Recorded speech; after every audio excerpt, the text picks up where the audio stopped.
What's up, Soul Tribe? It's your girl Dominique with Empathic Guidance, and I'm back with another video for you guys today. Okay, so this video, we're going to be talking about a subject that has really sparked my interest because I think it's just a souped up fancy name for opportunist or a gold digger, to be honest with you. Or at least I feel like that's what the male energies out here are definitely thinking about hypergamy. So if you guys don't know what hypergamy is, it's supposedly this new way of female nature or woman's nature to basically not settle for any man or not put their eggs in one basket until they have found the highest value man that they can. So guys right now are definitely questioning if they can even trust women anymore. You know, they like I said, they're basically looking at it as, like I said, being opportunistic or being a gold digger, to be honest with you. So the whole notion here is that, again, a woman will hop from relationship to relationship until she's found the desired value or like status of man. I definitely can see that things may have evolved to that point at this point. And I don't think that women's mindset started off being hypergamous or whatever you want to call it. I think that is the correct term for hypergamous. But I don't think that we've been hypergamous since the beginning of time. Correct me if I'm wrong. You know, if your grandma, your great grandma has ever told you a story about leaving one man to be with somebody that's richer, more handsome, better status, better job, better educated, then let me know. Leave a message down in the comment section to correct me, like I said, if I'm wrong. But I feel like over time women's mindsets have evolved to this because, in a sense, I don't want to say we haven't been left with any choice, because I definitely want to take accountability, but I definitely feel like we adapt to what we adapt to what we have to endure in life, if that makes sense. You know what I'm saying? So a lot of us have dealt with or are dealing with relationships and things that maybe in the past, even the present, where, you know, you've been with a man, you put all your eggs in one basket, you were ready to fully invest in a particular relationship, and next thing you know, this person is investing in the next person, or they got a whole another thing on the side. I feel like hypergamous mindset is definitely not limited to women alone, because even though we think about the long term as far as stability goes, men, they think about, okay, if they've been with a woman for a long time, and let's say them and this woman had kids together, they've aged together, they've exhausted really a lot of the fun that they could have had throughout a relationship or marriage, and this person has gained weight, they got gray hair now, they not looking as young and vibrant. I've seen situations where guys literally jump ship for somebody that's more attractive, younger, better shape, everything, you know. Or even situations where a woman's status is higher, and that's what they wanted. They wanted to meet their equal, and they've left behind a perfectly good woman just because she might have not had the status of the woman that they were leaving for. So I feel like it's kind of unfair in a sense, because we've been pretty much going through being replaced since the beginning of time, to be honest with you. I feel like the male species is definitely more known for having like affairs or having like long-term mistresses on the side, whole families on the side and stuff like that.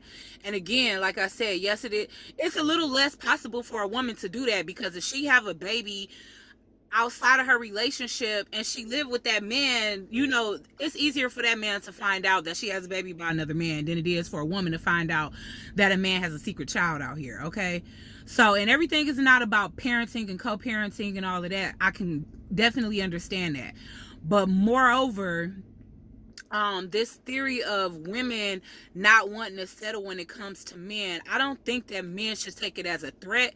I think men should take that as motivation and drive to stay being the best man, you know, because that's basically the theory of this hypergamous mindset, is to not settle until you find the best man. So even if you in a relationship and you feel like you in love with that person, if a better person comes along and you develop any type of connection with that person, that you would not settle for the person you were with just because y'all had a connection, but you will actually whatever. I don't want to consider it upgrading because that might be insulting to some of you guys, but you know, basically going for what criterias, you know, what person meets their criterias. So yeah, I mean, it's a little harsh, but at the same time, like I said, guys, this is not limited to a woman's mindset alone. I've definitely witnessed this happen on the male side of the spectrum. I definitely know more women that have had to deal with this than men. And also, I feel like the whole thing should be for men and women is stay growing, stay ever evolving. Like, it's no reason for you to get into a relationship and get so complacent and get so content that you get comfortable and that you don't want to grow and that you don't want more for yourself. And that goes for females and males. This is my take on hypergamy. You know what I'm saying? It's not like everybody doesn't have the same view. You know, some guys think that you can never trust a woman because of this. Some guys think that it's perfectly fine. And 9 times out of 10, that's because they're that type of guy that the woman will leave for, because they're that higher status or higher level guy. But I really would say, number one, it's not limited to one gender that has this mindset. I definitely feel like it's more of human nature than it is a woman's nature or a man's nature. It's just literally at this point evolutionary biology that just kind of makes both women and men want the best for themselves. It's, you know, we're starting to see the red flags, recognize and be aware of red flags that we weren't aware of 10, 20 years ago. Now we know. You know, even with myself, I didn't have a hypergamous mindset before. I was the type of person that would stick and stay with somebody despite their flaws, because I've never been with one single person that harnessed every single thing that I needed them to harness and to consider them a perfect partner. I had partners that were very, very attractive and they were very good physically, or we had a good physical connection, but we didn't have a mental connection. And we always argued and bumped heads because we just didn't see, you know, eye to eye. I've had people that were horrible when it came to stability, and I felt like I had to hold things down. You know, like I said, everybody has a strong suit and a weakness as well. But, you know, these alpha female and males is really what people want when it comes down to settling down, building a family, having a house, a wife, and somebody that you can vacate with, you know, collaborate with when it comes down to anything, any long-term goals. I think that a man is looking for a alpha female, and I think that women are looking for an alpha male. Back to me saying, like, basically I developed this mindset over time because a year or two ago, like, nobody would have been able to come along and take me away from somebody that I love and care about unconditionally. And that's basically what hypergamy is speaking on, is saying that unconditional love doesn't exist, that it's a dog-eat-dog world, and that nowadays people are literally just jumping ship from one foundation to the next until they find the best, what they consider the best partner, or what they consider the most valuable man or woman. Really man, because this is considered a female's mindset again. But I didn't have that mindset starting out. I was the type to stick and stay with the type of people that I had, regardless to their flaws, regardless to what I didn't exactly agree on, because Aquarius, they pride themselves on not only loving to be themselves and being free spirited and not really giving much of a damn what people think about us, but we also pride ourselves on allowing people that same freedom themselves. So we really not the type to come in a relationship and try to change anything about anybody unless it's damaging to us as well. Like lying, cheating, things like that. If it directly affects us, or if it affects us second-handedly, then that's when we'll try to convince you to change, because we know either this is going to make the relationship or it's going to break us. You know what I'm saying? So we will do those kind of things before we just jump ship. But we don't typically try to change anybody. If we can't put up with this person's qualms and their flaws and all, then we decide not to engage with that person. And I feel like that's how everybody should do. Nobody should be biding their time with one person to wait for what they consider their perfect partner, because you're not thinking about that person's feelings when you have to drop them when you do meet that right one. So, like I said, I do think maybe it's healthy competition in the sense where people will learn and evolve into not being so complacent and not being so okay with just living day in and day out and knowing that they have to stay on their toes in order to attain a healthy relationship, in order to attain a relationship where they maintaining their partner's interest, love, passion, emotion, and efforts. You know what I'm saying? Because if you're lagging in these departments, if you're completely content with not making enough money instead of trying to work harder for a promotion, or trying to get into a company that will appreciate and pay you more, or trying to expand your education so that you can expand your financial growth, or just trying to evolve in life, period, nobody should want to stay in the same place.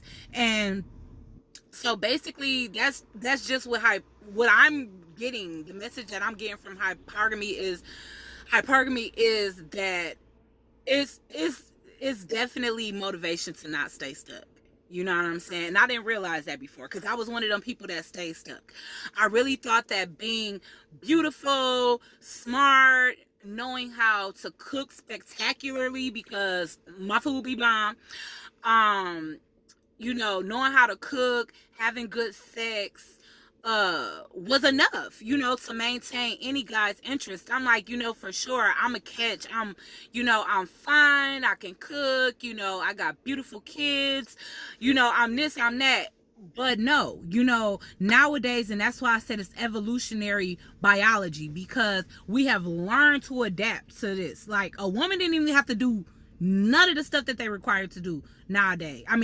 Nowadays, back in the day, they wasn't required to go out and work and be college educated or make a certain salary. They was only required to do what the patriarchy system set up and set in place for them to do, which is marry, bear children, cook, and clean. You know what I'm saying? Maybe if the man don't feel like going out to pay the bills, paying the bills, running the errands, taking clothes to dry cleaning, things like that. You know what I'm saying? So yeah, I definitely encourage people to try to stay at their best. What I do find sad about hypergamy is that you can never rest assured. You know what I'm saying? You can never rest assured. Yes, maybe it is, healthy for somebody to continue to want to grow and grow, but at the same time, when you walking on eggshells and you always feeling like this person can leave me at any moment, is that causing motivation or is that causing anxiety?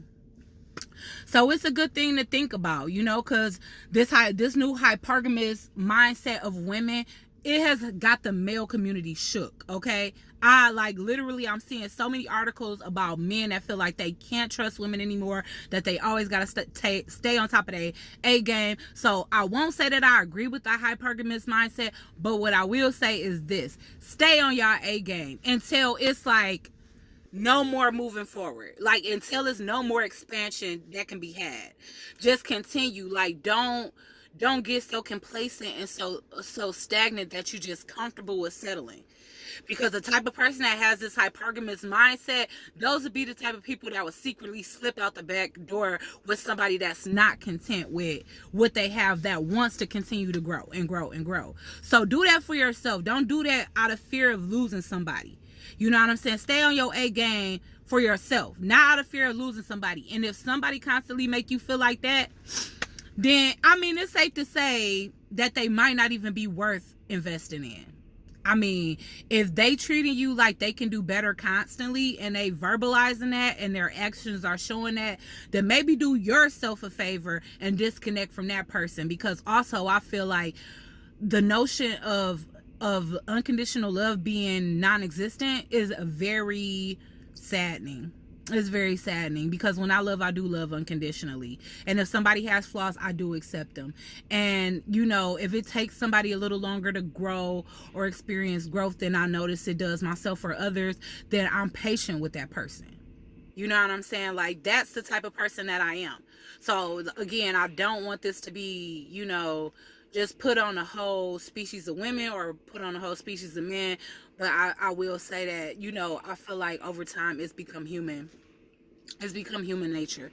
So we right at 15 minutes, and I want to leave it right here, you guys. Okay, so give me your take on hypergamy, as well as everything else that we've been talking about when it comes down to the beta male, alpha female, and like I said, hypergamy.